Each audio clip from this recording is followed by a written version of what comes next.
In this video, we talk about Kevin Kruse and his 15 secrets to time management, a subject that can change your whole perception on the value of each second in the day, and what you could be capable of. I recently listened to the Cut the Crap podcast, which featured Kevin Kruse, who is an entrepreneur, speaker, and best-selling author with the book How to Increase Performance and Profits Through Full Engagement. The podcast had a hugely profound impact on me, where I gained insight on how the most successful think about time and why they're able to achieve all they have in their lives. So in this video, I want to go through the first 8 steps from the 15, with the second part due out next time. The tips are about making efficient and productive use of time, and gave me great context and meaning to Dr. Jordan Peterson's famous quote, which goes as follows: "Well, you know there are remarkable people who come into the world from time to time, and there are people who do find out over what they could be like if they were who they were. We do not know the limits to that, and so you ask yourself, well, what would happen if you just stop wasting the opportunities that are in front of you? Who knows how much more efficient you'd be?" The point here is that time is the single most valuable resource we have in life, and Kevin Kruse deconstructs the possibilities of how we're using time to make the most effective use of it. While all other resources, like money, can be recovered in life, once time passes it's gone forever, and there's no way to recover that period of your life. So knowing the importance of time, how do the most successful make the best use of the 24 hours? Or 1,440 minutes we have in each day? Number 1. Time is your most valuable resource. We've already touched on this one, but to quote Kevin Kruse, time is life. Money, if lost, can be recovered. If you get sick, you can usually get well again. Time is different though, because once you lose time, it's gone and isn't coming back. Those who are successful understand and acknowledge this point. They don't think about the value of years, or months, or days. The successful look at the value of each individual minute in our day. For example, if you sit and procrastinate just for a minute, that time is gone and isn't coming back. Many of us don't think about time in these terms. We don't think about the minutes and focus on the macro, but where the difference that often counts is what you do when you consider the micro, and identify how much time you waste in the day. So try to journal how you use your time in the day. See how you're spending literally each minute of the day, and after a period, perhaps a week or a month, review the journal to see the reality of how much time you lose in the day. Doing this will give you perspective on how much more you could be doing in your life. Number 2. Do the most important task first. If you're working towards something in life, consider what you need to do to make the greatest progress. This is your most important task, which you should aim to do as soon as you can. As you do this daily, your productivity and progress towards your goal will snowball, which is something we all want. However, it's not just about identifying the most important task, but it's about then identifying the best time to do that task. Generally speaking, most people are at their best for a 2-hour period in the morning. This time being the period that's invaluable towards progressing towards completing a task. I find that for me, this window is usually between 9:30 and 11:30 AM. So much so that I actually set my watch against it. Where possible, assign this time to do what's most important, whatever that might be for you. Try to find the 2 hours that's best for you, and set it aside for focused and fully concentrated effort to accomplishing your most important task. You'll be shocked at how productive you can be. Number 3. Keep a calendar. Interestingly, Kevin Kruse found that when researching highly successful people, most responded that they didn't write to-do lists, at least not in the sense that most of us would understand them. You see, for the average person, a to-do list is a bullet list of tasks they want to complete.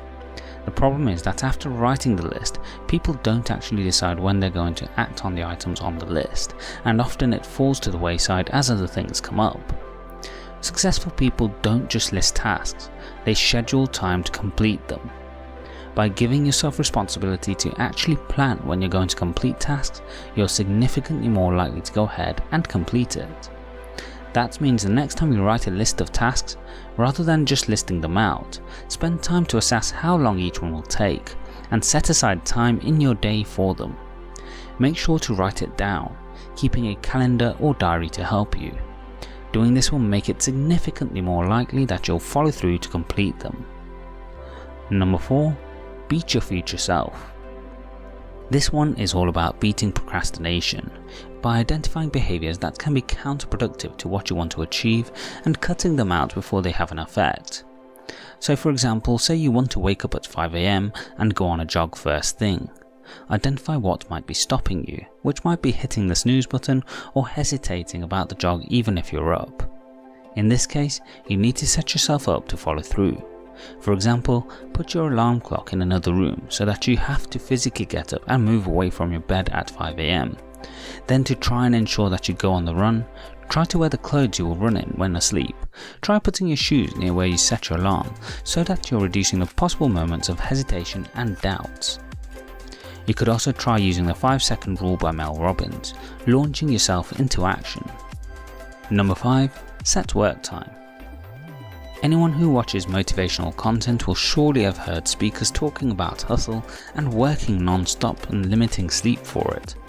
While there's no denying the importance of hard work in any challenge, simply working hard isn't feasible or sustainable in the long term, because there's always going to be more to do and it never ends. If you don't take this into consideration, then chances are you'll either face burnout or hit issues in other aspects of your life, such as your relationships. Therefore, set your schedule intentionally, setting time for all of the responsibilities you have in your life. That means work, but also means health or time spent with your loved ones. Even the likes of Gary Vaynerchuk, who talks about working in every possible moment you can, dedicates time in his day to his health and family. So set an end time for work, because there's always more to do. Number 6. Keep a notebook. We constantly talk about the importance of writing and journaling on this channel, and there's good reasoning behind it. Many, if not most, successful entrepreneurs keep a notebook with them to take notes, write ideas, thoughts, feelings, or reminders. This is invaluable because writing has been proven in various studies to help improve productivity, as we're significantly more likely to take action on what we write down. Likewise, writing notes frees the mind from having to try and remember details about ideas, because they're already written. That helps you free up mind space for other things that can help you perform at your best.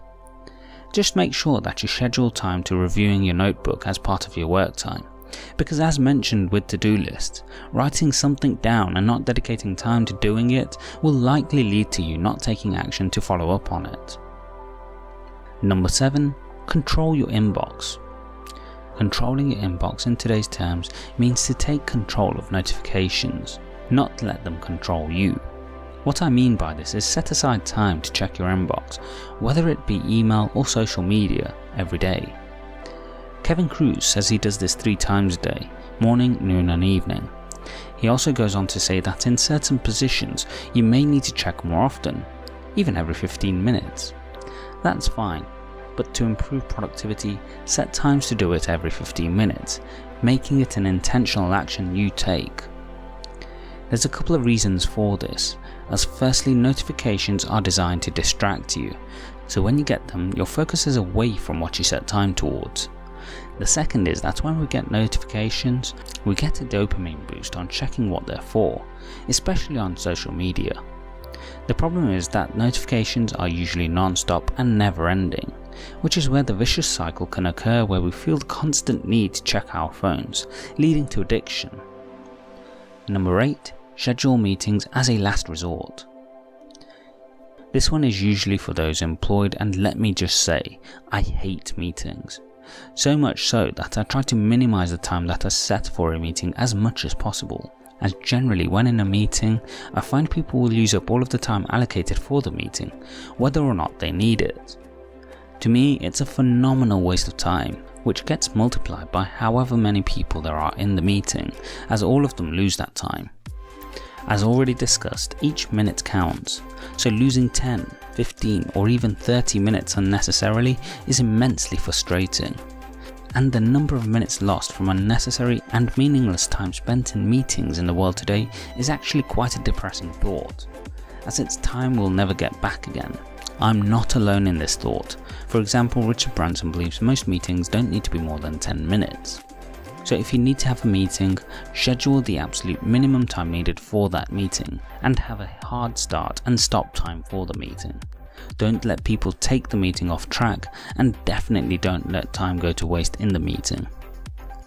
If you can, avoid meetings altogether, but if they must happen, then have them during times of the day when you aren't expecting to be at your best performance, this being the afternoon for most people. The only exception is when the meeting is the most important task of your day, which can happen on occasion, but should be the anomaly and not the normality. Which of these tips do you already apply or intend to apply in your life? Let me know in the comment section below. Next time we'll be covering the 7 remaining tips from Kevin Kruse to use your time like the most successful people in the world. If you enjoyed this video, please let me know with a like, consider sharing this with friends and subscribing as we help people live life on their terms by providing practical advice through inspirational content. Thanks for watching.